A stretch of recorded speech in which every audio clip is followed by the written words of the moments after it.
YouTube, welcome to e-commerce Esoterica. On this video, I'll be teaching you step by step how to use dropshipping as a fulfillment model to bring your business ideas to life. Are you starting out or you're looking to scale your existing business? This video is going to be a very important video for you, as I'll be breaking down step by step how to use dropshipping to bring your business ideas to life. If you're looking for help within that confines, watch this video to the end. Without much ado, let's dive into the video. This is how you start a business using dropshipping in 2025 and beyond. The first thing is you need to get your product research right. You need to get the right product, because if you get it wrong from the first step, the research phase, then you can never get dropshipping right from 2025. So the research. So here you are researching industry, you are researching niches. We are trying to look for a market we can penetrate at this research stage. So once we get a niche or we find an industry, now we need to go deep into that industry to look for problems within the industry we can solve. Now, once we get problems we can solve within that industry, then we create a brand around it and market our brand, drive sales, and we scale it. So there are certain things we must take into consideration whilst choosing a niche. I always say, if you choose a product which is not in demand, you're not going to make sales, so it's not worth it. So it's paramount that entrepreneurs take a lot of time, put a lot of effort into research in order to get it right. So once you get your research right and you get the right niche, for instance, for me, I'll speak out of experience. The niche I found success is in the pet niche. So an example of how I got my head around this was the pet niche, right, is still broad. I went deep again to cats. Now, the pet niche is a market, it's an industry, but it's too broad, right? It's too broad. We need to go deep. We need to target a particular audience with precision. So, still in the cat niche within the pet niche, I had to still streamline certain things. I had to hit the nail on the head. I had to choose a product within the cat niche which actually solved a problem. So what I did was I did a reverse method, right? And this is always the best approach. It's always good to do a reverse method in every niche or industry you find yourself in order not to get things wrong. So what's the reverse method? One, if you choose a niche, right? If you choose any niche, be it fashion, beauty, health, whatever niche you choose, once you get into the niche and you are into product research, if not to overwhelm yourself, right, you don't need to reinvent the wheel. You literally don't need to reinvent the wheel. What you can do at that point is you get into the niche, you look at existing problems within that niche, right? Once you get a hold on the existing problems within the niche, you look for already existing solutions. Because in every niche where there are problems, there are already entrepreneurs guaranteed trying to solve those problems. So if you can streamline a couple of problems you've identified within a particular niche, and you streamline the already existing solutions, you scale out the solutions and you get the solution which resonates best with you. And if you feel you can scale that particular solution, or if you feel a particular problem in that niche resonates well with you and you feel you can provide a better solution to that problem, then you can replicate the already existing solutions in order not to reinvent the wheel. Because for a fact, if there are already existing solutions, right, to any problem in a particular niche, then the people who are providing solution, if they've been providing the solution for a long time, obviously their solution is working. So that's just a back test in order for you to get your product research right. So with this framework, you can apply it in any niche. So I chose, for example, the pet niche. So this is how I did. This is the approach I took. So still within the pet niche, I had to find out what problem exactly could I solve within the pet niche. What problems do pet owners face? So I had to go deep to study the relationship between pets and their owners. Right? It's all about looking for the loopholes, looking for genuine problems you can solve to alleviate pain, because by default humans are wired to run away from pain and go towards things which bring them joy, right? So if we can provide a solution and that solution will alleviate their pain, and by alleviating their pain giving them joy, then we can get some money out of that. So what I did was, still in the cat niche, I found out that there was an issue with cat hydration.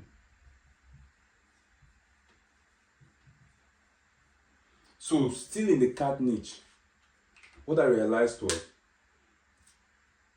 cat owners face issues with their cat having to drink water, right? So the cat hydration, this issue now leads to so many other issues.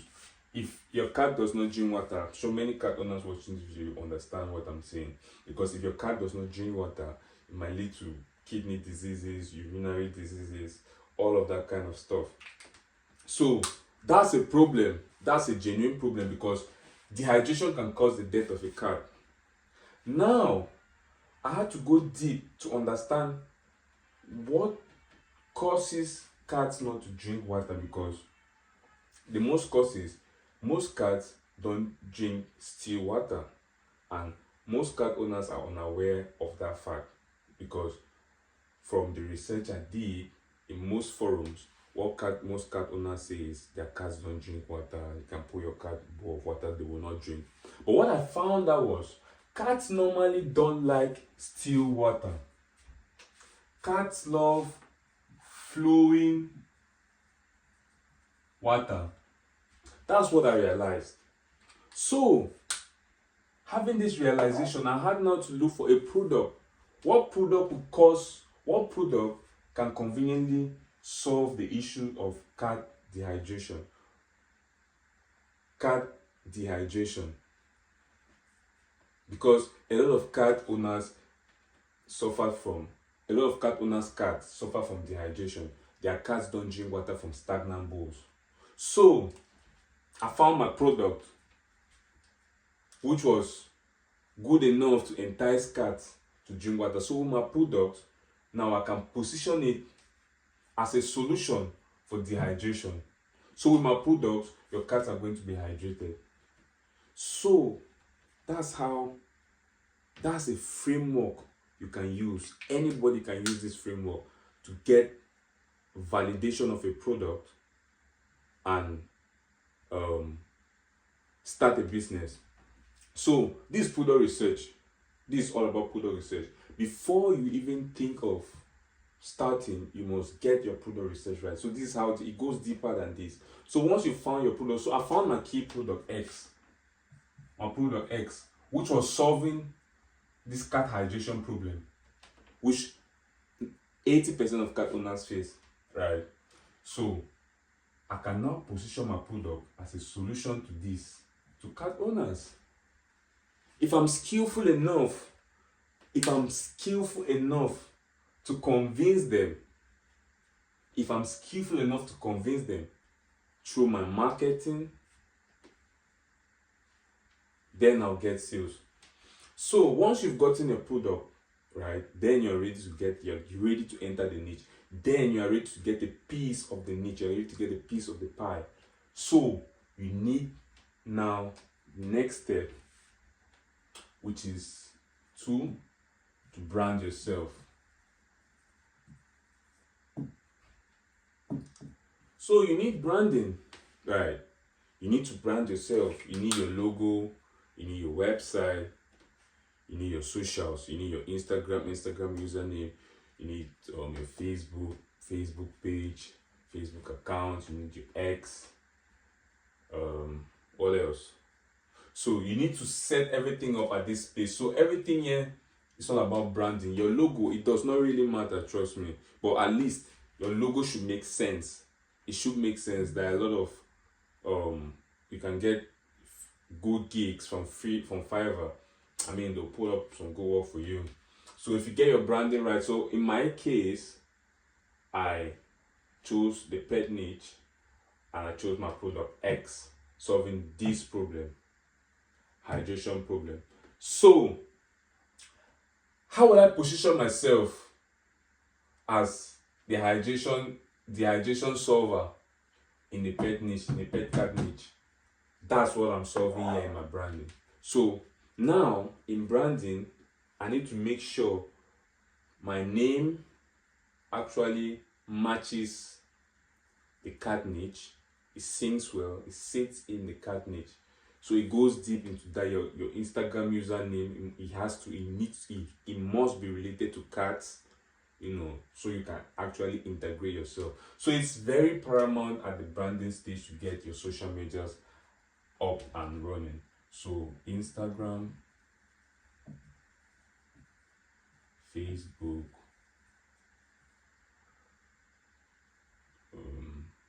page, Sweet X, and YouTube. It's very important to get your socials sorted immediately you've decided the brand, immediately you've decided the niche, and you found your product. Set up your socials immediately. So your social medias must reflect your brand. If you're in a pet niche, your socials need to reflect the brand in a pet niche. So it's equally very important at this stage, because with these socials, you can start pulling in free traffic to your business just from the get-go. So it's very important. Once you get your branding right, next thing is to build your website. Because at this stage, you need a store. You need a store where you can fit in your products, right? You can fit in your product where clients, cat owners, can come and get your product for hydration. So it's very important. So the third point, you need to get yourself a website, store with Shopify. I've got a special link down for you. Click the link. You get to Shopify. So once you get to Shopify, there's a lot of designing required, a lot of back-end work. If you're not really skillful, again, you get to Fiverr, you see good gigs, very affordable gigs. They'll get it up for you, but the same, I always say it's good to get your stuff done, take the time to know what's what. For me, I did not outsource anything, all my websites, I built them by myself, and that's what every entrepreneur should be doing. So there's a lot of work at the back end. On the next episode, I'll be taking you through the back end of Shopify. So I'll get you're familiar with that. But there is a lot of work, technical work required to get your website, because this is where you design your store. This is where you design the product. This is where, before it slips off my mind. Once you found a product, this is the beauty of understanding what you're doing. Because once you found that product you want to sell, X, which is genuinely solving a problem, right? If you understand the niche you're in, you can upsell other extra supplementary products. So, plus supplementary products. So, once you've gotten your product, you need a website. It's now left to you to decide if you want a single product website or you want multi-purpose website. No, not multi-purpose website, a multiple product website. So in most cases, right? In most cases, I always prefer to go with not a single product website. Well, you have a key product, but you need supplementary products.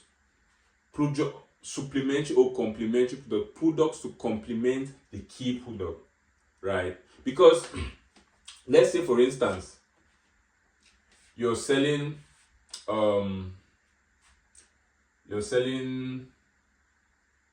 what can I say? Let's say you're selling phones, right? You're selling phones as your main product. Wouldn't it be worthwhile for you to add AirPods as supplementary products? It will, because it's going to add more revenue to your funnel and more sales to your business. So that's why supplementary products are also paramount. This is also deep into product research. So once you've gotten, like I said, this is a no bullshit video, straight up source, straight up. So once you've gotten your key product X, you look for supplementary products to supplement these ones, products you can suggest.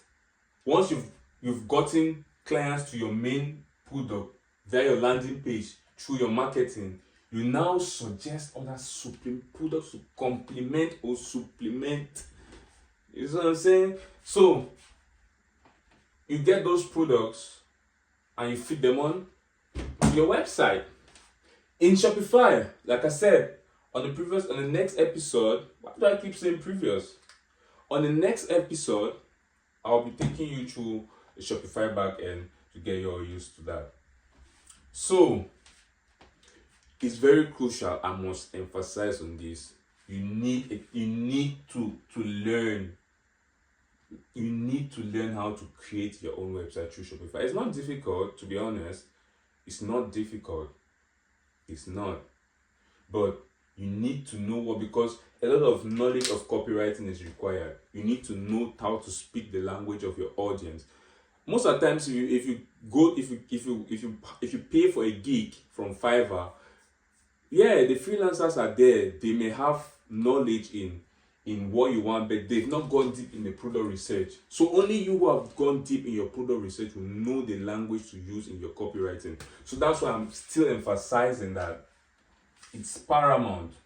It's paramount to understand Shopify, how Shopify works, the back end, and how to get your store up.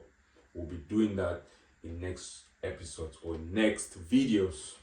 So once you've gotten your product, you set up your store, you get your domain name, everything is okay, the back end, all of that fancy stuff. So your store is up.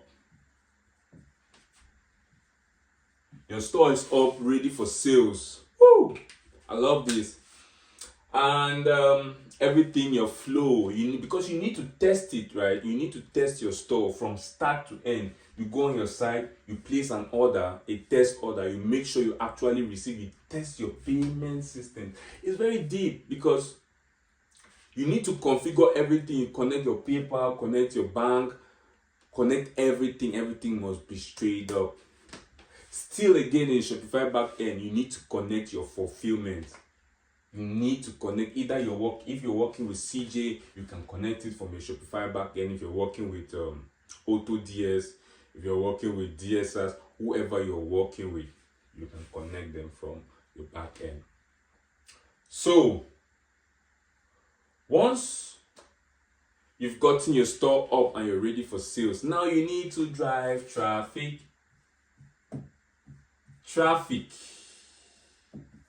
to your store. This is where most entrepreneurs fall off the cliff, because driving traffic is one thing, getting clients to your store is another thing, getting them to actually convert is another thing. But it's a science and it can be done. That's the good news. So traffic to the store. We already got our product in our store. We've got our supplementary or complementary products for the main product on the store. Now let me drop some little tea. Let me give you all some teas here. So Why I emphasized during the branding phase that you take your socials serious is because from these socials you can start getting free traffic, and trust me, I kid you not, organic free traffic from these socials will give you sales and save you a lot of money for ads. I kid you not. Now, there are a lot of strategies required to grow these socials organically. But imagine you have a brand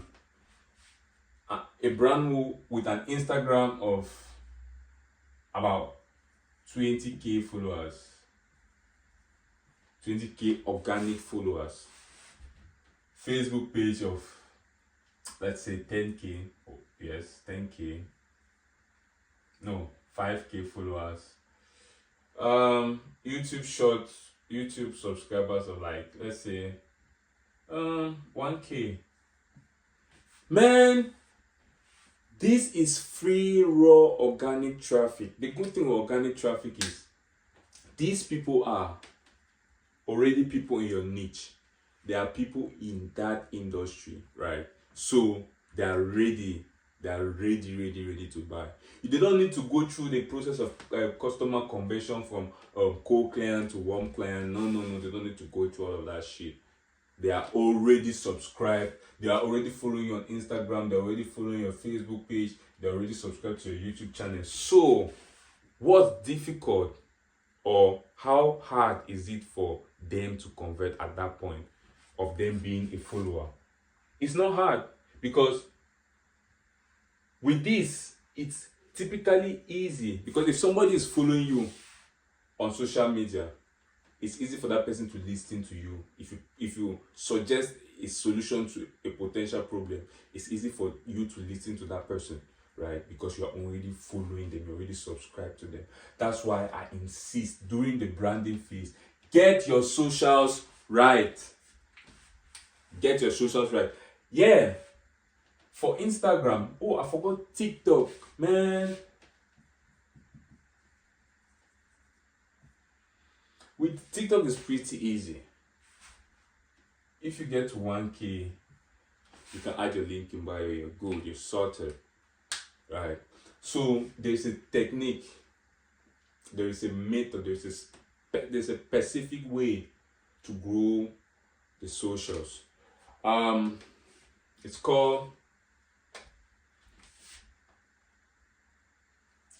social media theme page.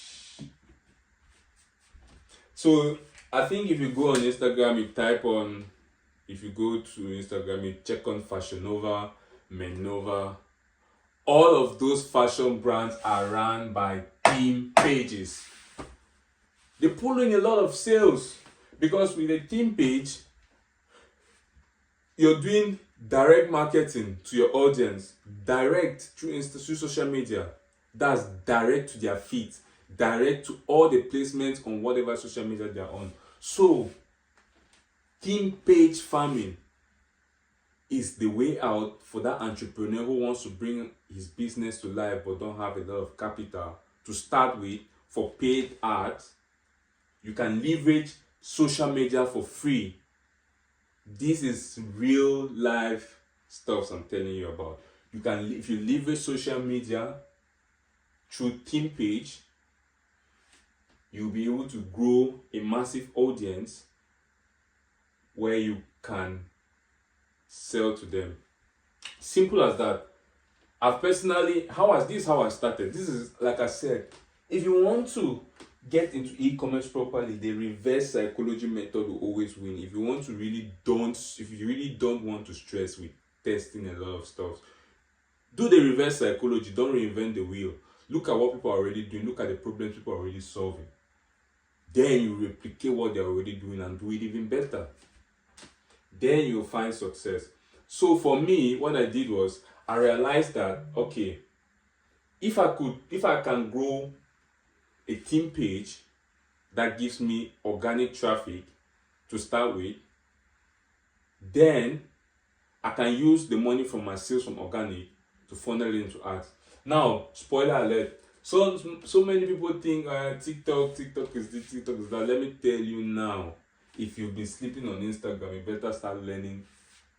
You better start learning how to grow Instagram theme pages. That's where the real back is. Well, TikTok. We all know TikTok for TikTok Shop, all the fancy programs, blah blah blah. But to build a solid brand, a solid business, I think genuinely Instagram long term and for sustainability is the way to go. So if you study how to grow Instagram theme pages, I mean, it might take some while. It might take 5 months to get to like 20k. For me, I grow my first theme page to 20k in like 5 months, like 6 months of 5 months of consistent work. But I use very strategic methods. I mean, with one of my theme pages, I hit like 7 million reaches. I reach like 7 million people in a month. So proper marketing, or if I can monetize to those, if I can monetize the 7 million people properly, I mean, I should be making decent amount of money. And if I can have 5 more of these Instagram theme pages for one brand, imagine how much I'll print, right? So these are realistic stuff I'm giving you. Same thing with Facebook. If you can grow your Facebook page to a large audience, you won't need to pay for marketing, right?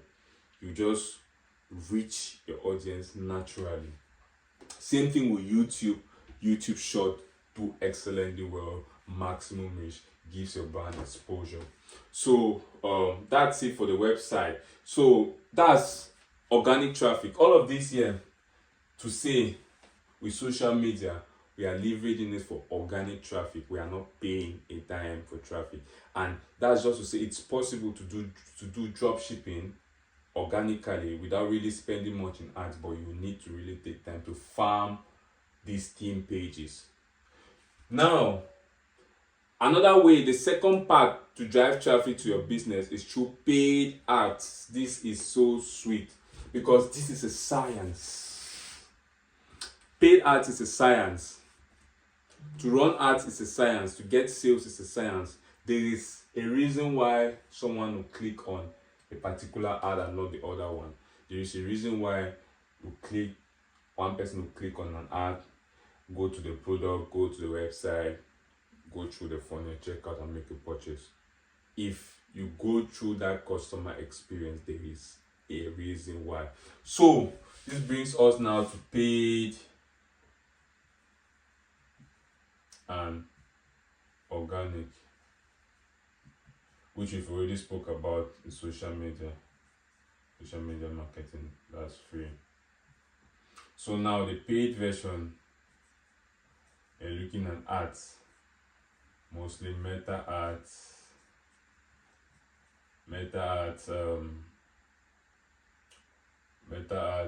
Google ads, and SEO. So for those of you who have a lot of money, if you have a lot of money ready to push your business off the ground from the get-go, you can start reaping maximum sales from your paid ads. But there's a lot going into, if you need to get your paid ads right, if you need to get your money back from your ads, there's a lot of work going into these ads. So now you can get traffic from Meta. You can pay Meta to send traffic to your website.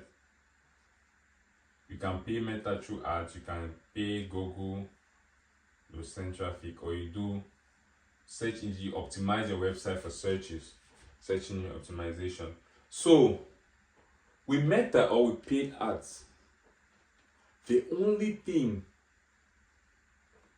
determining your success is what we call the ad creative.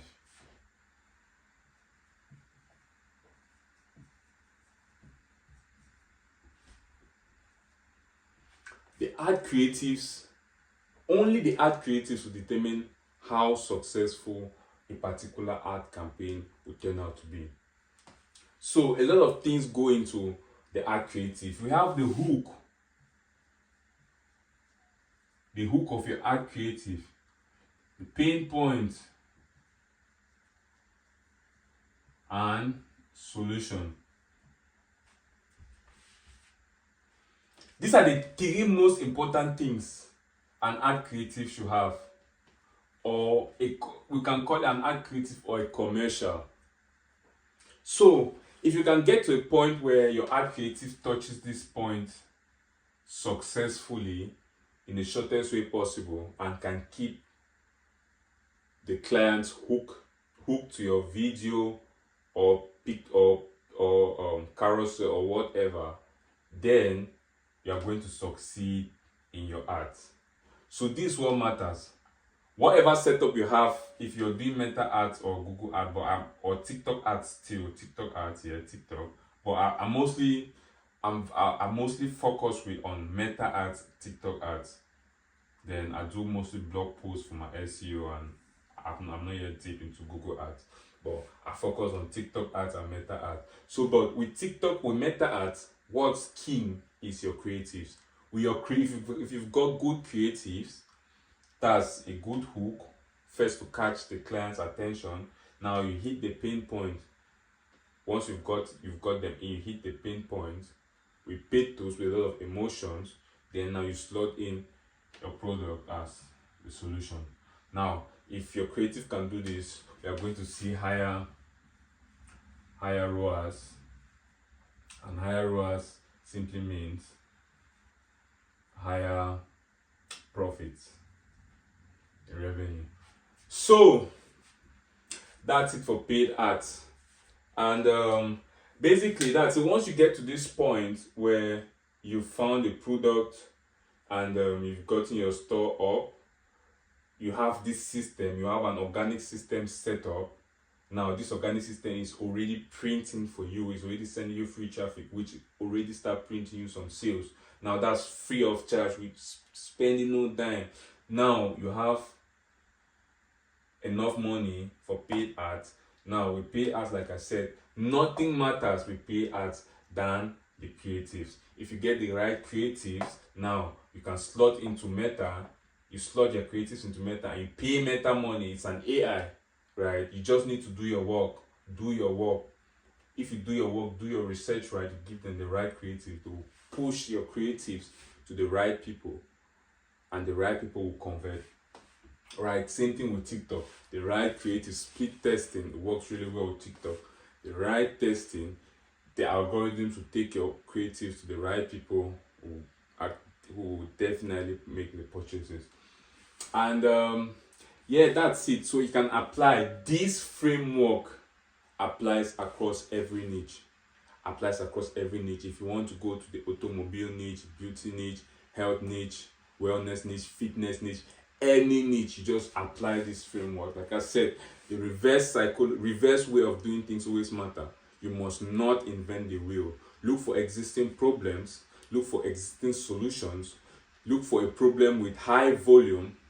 Now you look for a solution you can replicate and replicate even better.